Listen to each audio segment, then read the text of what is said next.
Prime time news bulletin को पेश करने में ताउन किया है Jamiatul Muflihat and Falah group of schools Hyderabad.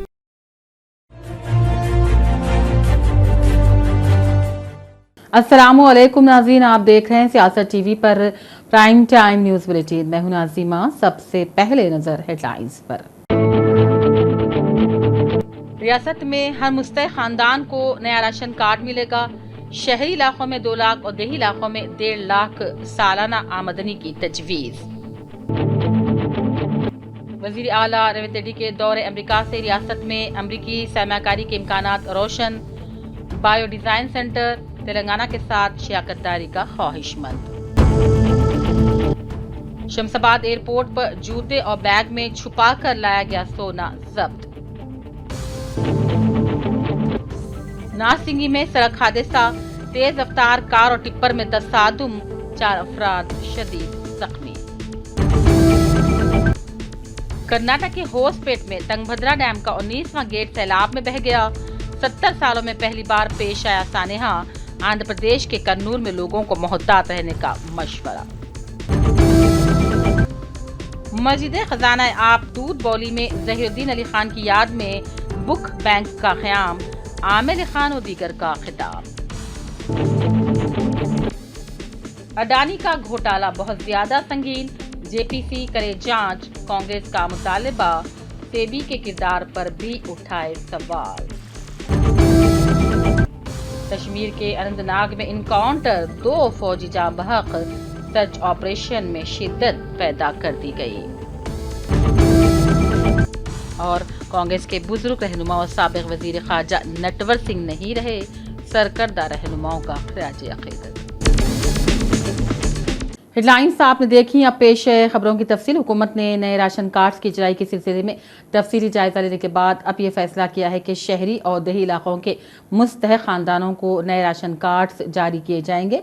वजीर सिविल सप्लाईज उत्तम कुमार रेड्डी ने मीडिया को बताया कि देही इलाकों में रहने वाले खानदान की सालाना आमदनी 1.5 लाख रुपये। खानदान को नया राशन कार्ड जारी करने की तजवीज़ है, जबकि शहरी इलाकों में राशन कार्ड के लिए सालाना आमदनी 2 लाख रुपये की हद मुकर्रर की गई है। उन्होंने ये भी बताया है कि शहरी इलाकों में ज़मीन की मिलियत के बजाय सालाना आमदनी का पैमाना ही रखा जाएगा और कहा नए राशन कार्ड के लिए जो हद आमदनी की तजवीज़ काबीनी सब कमेटी ने मुकर्रर की है, इस पर बिला लिहाज पार्टी वाबस्तगी अवामी नुमाइंदों की राय हासिल की जाएगी। और इस सिलसिले में महकमे सिविल सप्लाईज के ओहदेदारान को हिदायत दी है कि रियासत के तमाम अराकीन पार्लियामेंट अराकीन मुखन्ना को मकतूब रवाना करते हुए जल्द उनकी राय हासिल करें।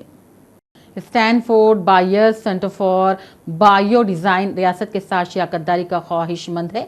एक आला सतही वफ्द ने, जिसकी क़यादत चीफ मिनिस्टर रेवंत रेड्डी कर रहे हैं, वज़ीर सनत डीसी दरबाबू दीगर ओहदेदारान के हमरा स्टैनफोर्ड यूनिवर्सिटी में Stanford buyers centre for bio design के सीनियर नुमाइंदों से मुलाकात की। और इस मीटिंग का मकसद सेहत की देखभाल में इख्तिराआत, तालीम और हुनरमंदी की तरक्की में मुमकिन ताउन के मौक़े तलाश करना है। दौरे के दौरान रियासत के वफ्द ने बाहमी दिलचस्पी के मुख्तलिफ शोबों पर तबादला ख्याल किया, जिसमें रियासत में कायम की जाने वाली यंग इंडिया स्किल्स यूनिवर्सिटी और नई लाइफ साइंस यूनिवर्सिटी के क़याम में शिराकत दारी भी शामिल है। बैग में छुपा कर लाए गए सोने को शमसाबाद एयरपोर्ट पर एक मुसाफिर के पास से DRI और HZU की टीम ने जब्त कर लिया। एक इत्तला पर यह कार्रवाई अंजाम दी गई। तफसीलात के मुताबिक ये मुसाफिर दरअसल दुबई से शहर पहुंचा था। ओहदेदारों ने एयरपोर्ट के इंटरनेशनल अराइवल हॉल के दरवाजे के करीब ही इसको पकड़ लिया और इससे पूछताछ और इसके जूते और बैग में ये सोना बैटरी की शक्ल में छुपा कर रखा गया और इसके पास एक जर्द धाती चेन भी पाई गई। जगतियाल के मज़ाफ़ाती इलाके लिंगमपेट रेलवे स्टेशन में एक ठहरी हुई ट्रेन को आग लग गई। इस ट्रेन की बोगियों में कोयला मुंतकिल किया जा रहा था। स्टेशन मास्टर ने बोगियों से धुआं उठता देखकर फायर ब्रिगेड को इसकी इत्तला दी। फायर ब्रिगेड का अमला फौरी तौर पर स्टेशन पहुंचकर आग पर काबू पा लिया। इस हादसे में तकरीबन 5 लाख रुपये का कोयला जलकर खाकस्तर हो गया। नाजरीन, जिसे अल्लाह रखे उसे कौन चखे। जी हाँ, हयात और मौत की तवील दास्तान है। कभी कोई अपनी हयात कम लिखा कर लेकर आता है तो किसी को अल्लाह ताला लंबी उम्र अता कर देता है और ये राज सिर्फ अल्लाह ही बेहतर जानता है। हमारे नुमाइंदे फ़हीम अंसारी की ख़ास रिपोर्ट में आज हम आपको शहदाबाद से ताल्लुक़ रखने वाले एक 108 साला बुजुर्ग शख्स से मुलाकात करवाएंगे। उन्होंने एक सदी की दास्तान बयान की। 108 साला वजीर खान की सेहत का राज उन्होंने बताया कि वो रोज़ाना 3 घंटे साइकिल चलाते हैं। वजीर खान दरअसल हैदराबाद के इलाके मुशीराबाद में सन 1916 में पैदा हुए थे और इब्तदाई तालीम उन्होंने मदरसे से हासिल की। वजीर खान ने बताया कि उन्होंने हैदराबाद के आखिरी फरमानरवा मीर उस्मान अली खान बहादुर की हुक्मरानी के दौर को भी देखा और नवाब बहादुर यार खान की तकरीर को भी समाअत फरमाया। वजीर खान ने रजाकारों के साथ भी काम किया। मजलिस इत्तेहादुल मुस्लिमीन के क़याम के बाद मौलवी अब्दुल वाहिदुद्दीन अवैसी के साथ वो रहा करते थे। उन्होंने बताया कि उन तमाम शख्सियतों के जनाजों में वजीर खान ने शिरकत की। वजीर खान ने अपनी ज़िंदगी के दिलचस्प वाक़यात से हमें वाकिफ़ करवाया, तो आप भी वजीर खान की ज़िंदगी से मुताल्लिक़ जानिए। वजीर नाम मेरा मुशीराबाद की पैदाश है। बचपन से चलाते हैं, 8 साल की उम्र से साइकिल चलाते आ रहा हूँ। अभी तक चला। जब 2 पैसे घंटा थी, बड़ी साइकिल 1 आना घंटा थी, वो जमाने से चलाते आ रहा हूँ मैं। पुलिस जंक्शन में सब जो से दबे हुए थे, अन्ना नैना बाबाज बोलते थे पूरे। कोई भी जो से नहीं था, उन लोगों में भी नहीं थी बुरा थी, हमारे में भी नहीं थी। 6-5 साल पहले ये जो फिरके आते ना, अच्छे फिरके भी आते, उसमें खराब फिरके भी आते। जो चालू रहते वो लोग क्या करते बोले तो नए को चढ़ा के एक झगड़े पंचायत कराते। कहीं वक्त ऐसी होगा। निजाम की हुकूमत बहुत अच्छी थी यहाँ, हाँ बहुत अच्छी थी। 2.5 रुपए के अंदर 11 आदमी का राशन आता था, 2 रुपये 8 आने में। रजाकार से हम भी हाँ परेड करते थे, जहाँ बोले वहाँ जाते थे। हाँ देखो अब ये मस्जिद है, ये मस्जिद के सामने पूरी बस्ती के लोग जमा करते, जमा करके बोलते थे देखो भाई अपने आप में जो है तैयार होकर रहना, कभी वक्त ऐसा आ जाता कि बोल नहीं सकते, अफवाह लाते बाद कभी भी पलट सकते। और मामला जब से चला होते गया ये ब्रिटिश गवर्नमेंट की नामिया आए यहाँ पे, पूरी आई फौज आई, मैं बुखार से पड़ा मैं। जब एक्शन हुआ, एक्शन के बाद में जो है सब हथियार छुपाना शुरू कर दिए। देखा कि कोई बॉडी में डाल दे रहे, इधर डाले। हम भी रजाकार थे। ये बहादुर आजम क्या बोले निजाम को, उन्हें आए यहाँ पे जो है मदद के लिए। उन्होंने कोई ऐसे लंगे बुक्के नहीं, पूरे लश्कर के संग आता है बहादुर आजम। लश्कर के संग आने के बाद में क्या करे बोले तो देखे उन्होंने यहाँ वाले देख के ये जमीन लिए, ये जमीन लेके जो है दायरा को रखे। बहुत पहाड़ था यहाँ, ये पूरा पहाड़ ही था पीछे से लेके वहां तक। फिर उनका जैसा गुम्बद है ना होता था, तो वो पहाड़ को लेके क्या करे, वो गुम्बद को खोलने लगाए। जितने मजदूर काम करते 40-50 रोजाना काम करते थे। बिजली की बौड़ी भी थी और वो बड़ी बौड़ी थी, बिजली की बौड़ी को बंद करा दी, नहीं बंद कराना था वो। जब ये बहादुर आजम का जो हुआ ना किस्सा, कोने कोने को जो है देखते थे, अपने हिसाब के आदमी रहा तो चले जाओ बोल के समझा देते थे। अब कोई रहता ना उसमें भी हर फिरके का, वो मालूम थोड़ी करता था। वरंगल के एक नौजवान सहाफ़ी ने अपने बेटे के साथ खुदकुशी कर ली और यह खबर जंगल की आग की तरह सहाफ़ती बिरादरी में फैल गई। तफसीलात के मुताबिक योगी रेड्डी जो एक खानगी चैनल में काम किया करते थे, माली परेशानियों के बायस डिप्रेशन का शिकार हो गए। पुलिस के मुताबिक उन्होंने अपने दफ्तर में अपने बेटे के साथ खुदकुशी कर ली। पुलिस ने खुदकुशी का मामला दर्ज करते हुए आगे की मज़ीद तहक़ीक़ात शुरू कर दी। ऐसी भी इत्तलात है कि मकान मालिक ने योगी की आखिर रसूमात की उनके किराए के मकान में इजाज़त नहीं दी, फिर और कहीं योगी और उसके बेटे की आखिर रसूमात अंजाम दी गई। शहर के मुज़फ़्फ़रात में वाक़े नारसिंगी में पेश आए एक सड़क हादसे में 4 अफराद शदीद ज़ख्मी हो गए। हादसा आज सुबह की अवलीन साआतों में माई होम अवतार जंक्शन के करीब उस वक्त पेश आया जब एक तेज़ रफ्तार कार और एक टिप्पर मुतसादिम हो गए। इस हादसे में 4 अफराद शदीद ज़ख्मी भी हो गए। ज़ख्मियों में कार में सफ़र करने वाले 3 नौजवान और टिप्पर ट्रक का ड्राइवर शामिल है। हादसे की इत्तला मिलते ही पुलिस वहां पहुंची, जिसने राहती कामों का आगाज़ किया। ज़ख्मियों को काफ़ी जिद्दोजहद के बाद गाड़ियों से निकालते इलाज के लिए मुकामी अस्पताल मुंतकिल किया गया। कर्नाटक के होसपेट में तंगभद्रा डैम का 19वां गेट सैलाब में बह गया, जिसके नतीजे में अब तक लाखों क्यूसिक पानी ज़ाय हो गया है।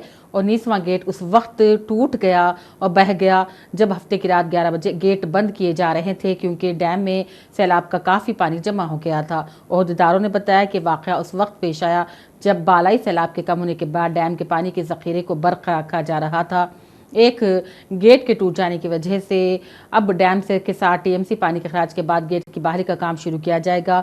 इसके एक हिस्से के तौर पर फिलहाल 33 दरवाजे खोले जा रहे हैं और पानी को नीचे छोड़ा जा रहा है।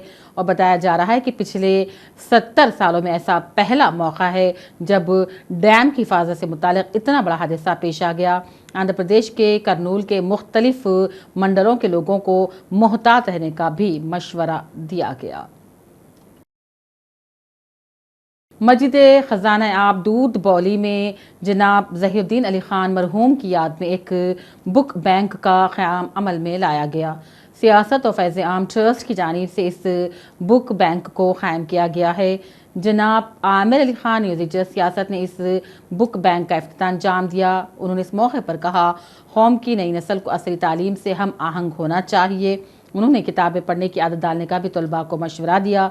इस मौके पर सेक्रेटरी फैज़ आम ट्रस्ट इफ्तिखार हुसैन, मखदूम मोहिउद्दीन, रिजवान हैदर, तक़ीउद्दीन ग़ुलाम बियाबानी, ज़ियाउद्दीन, नैयर खलील, अहमद शेख, इमाम व दीगर मौजूद थे। इस मौके पर कौम मिल्लत के लिए जनाब ज़हीउद्दीन खान मरहूम की बेलौस खिदमात को भी खूब याद किया गया। तो ये सोच के आज ब्लड बैंक की तरफ से जो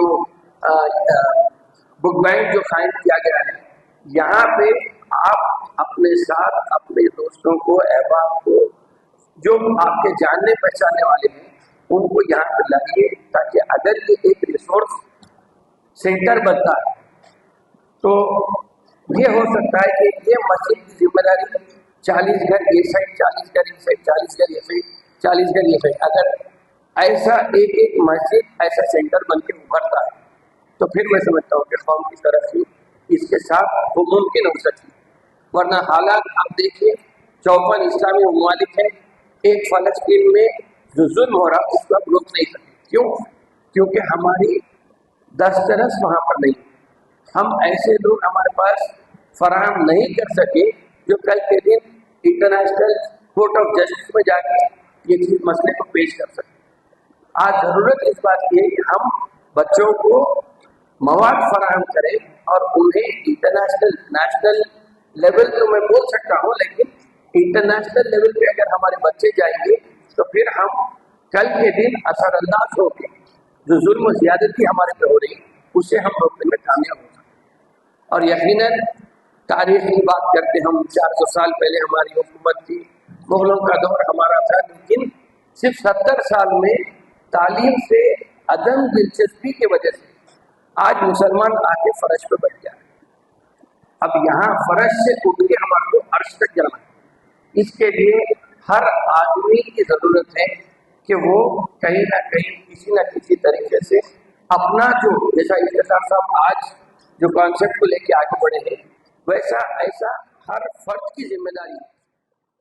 देखिए, और ये पहला मौका है कि हम उनकी बरसी में यहाँ शामिल हो रहे हैं।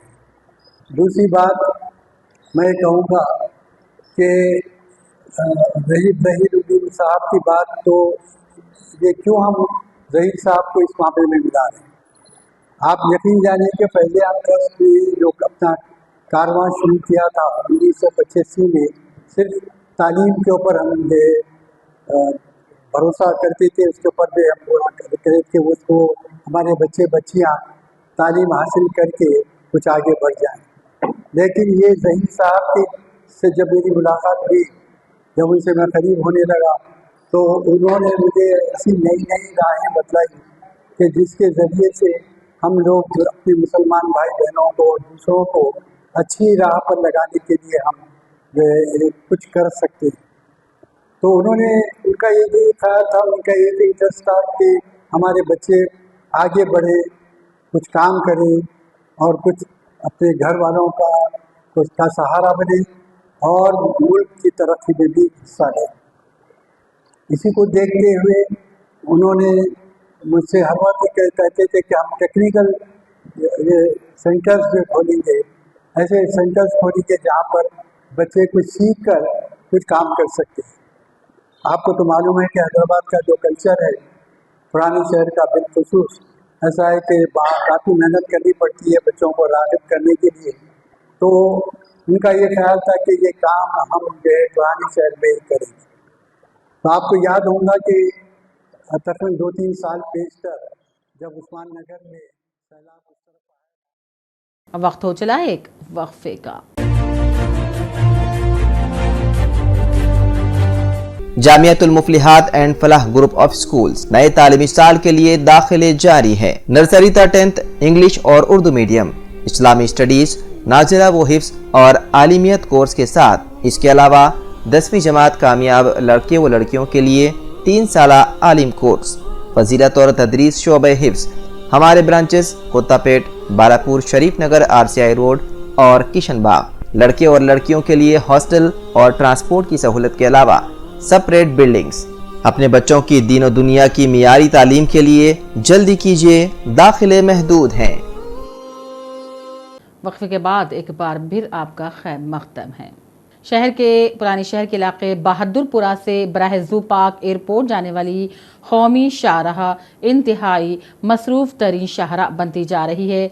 हर गुजरते दिन के साथ इस शाहराह पर ट्रैफिक का हुजूम बढ़ता जा रहा है, जिसके नतीजे में सड़क पार करके जू जाने वाले लोगों को शदीद तरीन मुश्किलात का सामना करना पड़ता है। जू जाने के लिए लोगों की बड़ी तादाद बहादुरपुरा की सड़क से जू पहुंचती है और फिर उन्हें टैक्सी, ऑटो या फिर अपनी गाड़ियों से उतरकर सड़क अबूर करके जू पार्क में जाना पड़ता है। मगर बसों, दीगर गाड़ियों की भारी ट्रैफिक के बावजूद जाने वाले लोगों का सड़क अबूर करना नामुमकिन हो गया है।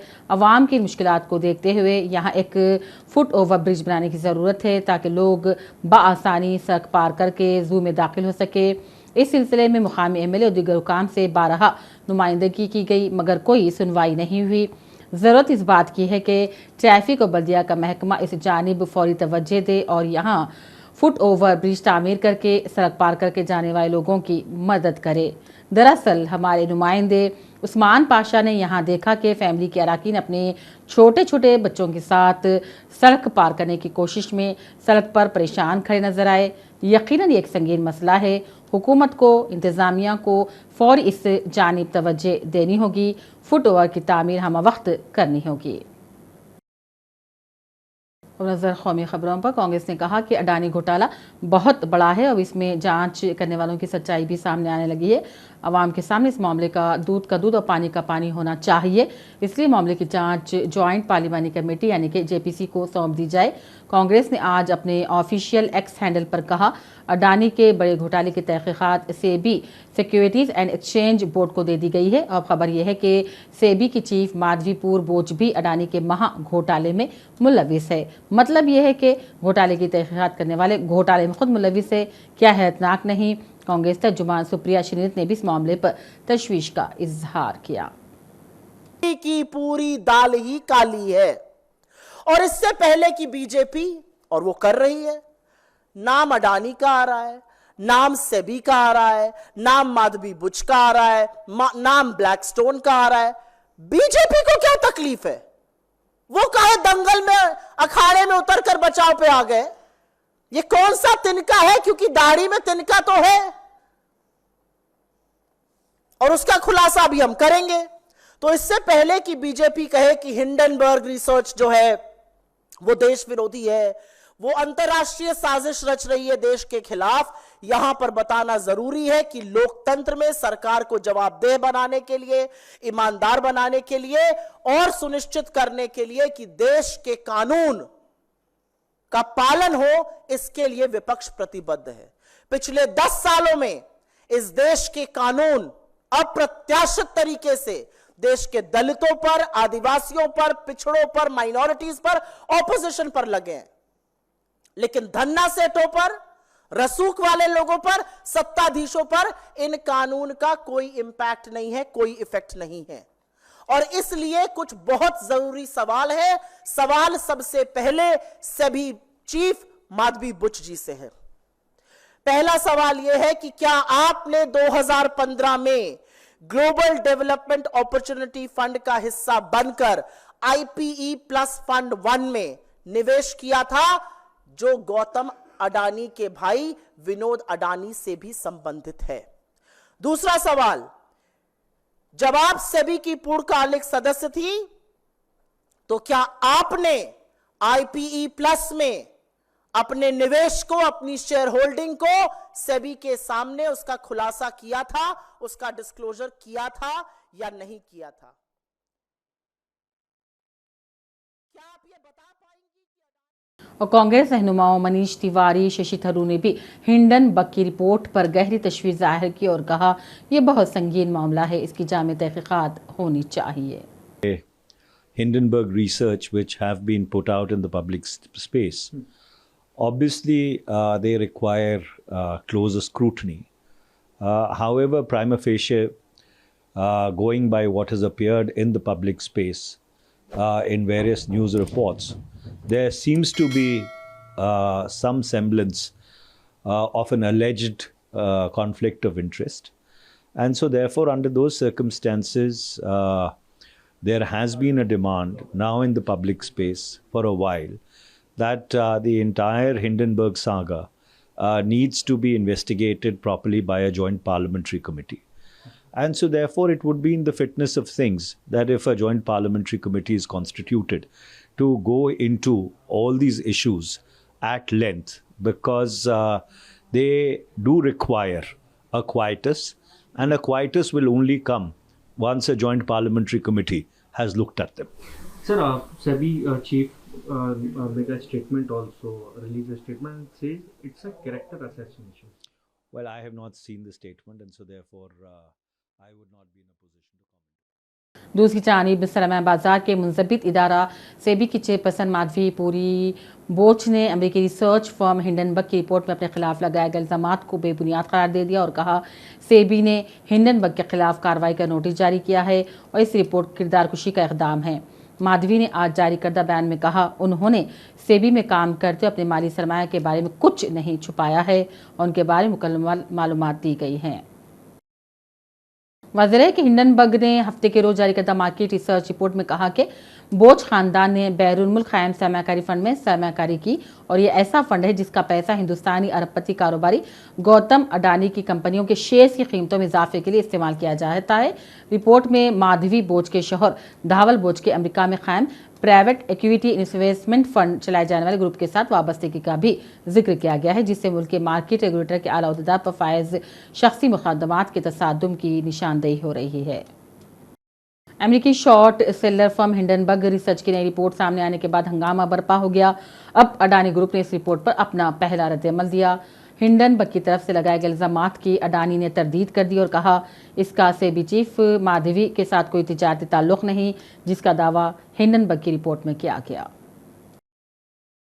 कश्मीर के ज़िले अनंतनाग में फ़ौज की तलाशी मुहिम के दौरान एक तसादुम में 2 फौजी जवान जाँ बहक हो गए, जिसके बाद फ़ौज ने अनंतनाग और किश्तवाड़ में पूरे इलाके का मुहासिरा कर लिया और दरअंदाजों की तलाशी शुरू कर दी। कोकरनाग में आर्मी और जम्मू कश्मीर पुलिस के मुश्तरका तलाशी ऑपरेशन के दौरान ये तसादुम समझा जाता है कि घने जंगलात में छुपे अलहदगी पसंदों ने अचानक फौजी जवानों पर फायरिंग शुरू कर दी, जिसके नतीजे में 2 जवान मौके पर हलाक हो गए।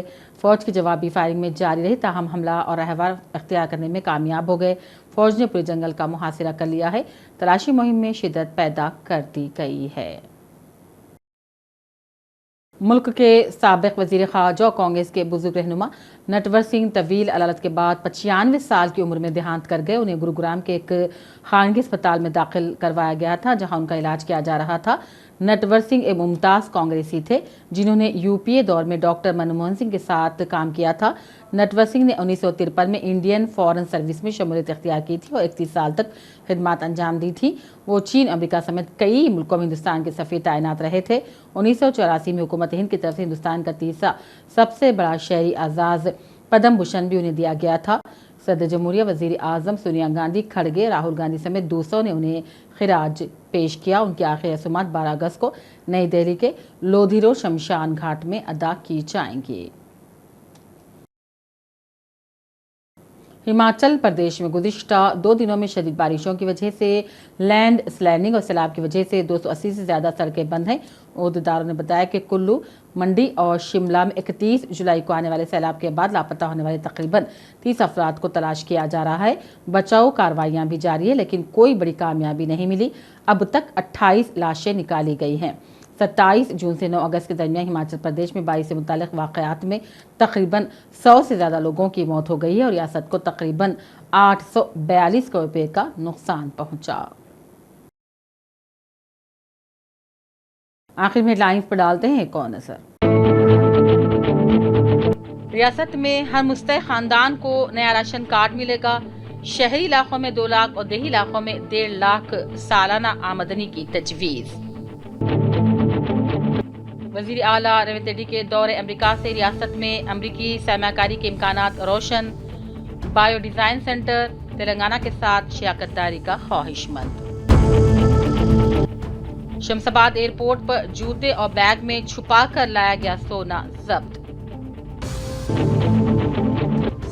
नारसिंगी में सड़क हादसा, तेज रफ्तार कार और टिप्पर में तसादुम, 4 अफराद शदीद जख्मी। कर्नाटक के होसपेट में तंगभद्रा डैम का 19वां गेट सैलाब में बह गया। 70 सालों में पहली बार पेश आया सानेहा। आंध्र प्रदेश के कन्नूर में लोगों को मोहतात रहने का मशवरा। मस्जिद खजाना आप दूध बौली में ज़हीरुद्दीन अली खान की याद में बुक बैंक का क़याम। आमिर खान और दीगर का खिताब। अडानी का घोटाला बहुत ज्यादा संगीन, जेपीसी करे जांच। कांग्रेस का मुतालिबा, सेबी के किरदार पर भी उठाए सवाल। कश्मीर के अनंतनाग में इनकाउंटर, 2 फौजी जाँ बहक। सर्च ऑपरेशन में शिद्दत पैदा कर दी गई। और कांग्रेस के बुजुर्ग रहनुमा और साबिक वजीर खारजा नटवर सिंह नहीं रहे, सरकर्दा रहनुमाओं का खिराज अकीदत। इसी के साथ प्राइम टाइम बुलेटिन का सिलसिला यहीं अख्तिताम को पहुंचता है। पूरी टीम के साथ दीजिए इजाज़त और देखते रहिए सियासत टीवी। अल्लाह हाफिज़। प्राइम टाइम न्यूज़ बुलेटिन को पेश करने में ताउन किया है Jamiatul Muflihat and Falah group of schools Hyderabad. Jamiatul Muflihat and Falah group of schools नए तालीमी साल के लिए दाखिले जारी है। नर्सरी तक 10th इंग्लिश और उर्दू मीडियम, इस्लामी स्टडीज, नाजिला व हिफ्ज़ और आलिमियत कोर्स के साथ इसके अलावा 10वीं जमात कामयाब लड़के व लड़कियों के लिए 3 साला आलिम कोर्स, फजीलत और तदरीस शोबे हिफ्ज़। हमारे ब्रांचेस कोत्तापेट, बालापुर, शरीफ नगर, RCI रोड और किशनबाग। लड़के और लड़कियों के लिए हॉस्टल और ट्रांसपोर्ट की सहूलत के अलावा सेपरेट बिल्डिंग्स। अपने बच्चों की दीन और दुनिया की मियारी तालीम के लिए जल्दी कीजिए, दाखिले महदूद हैं।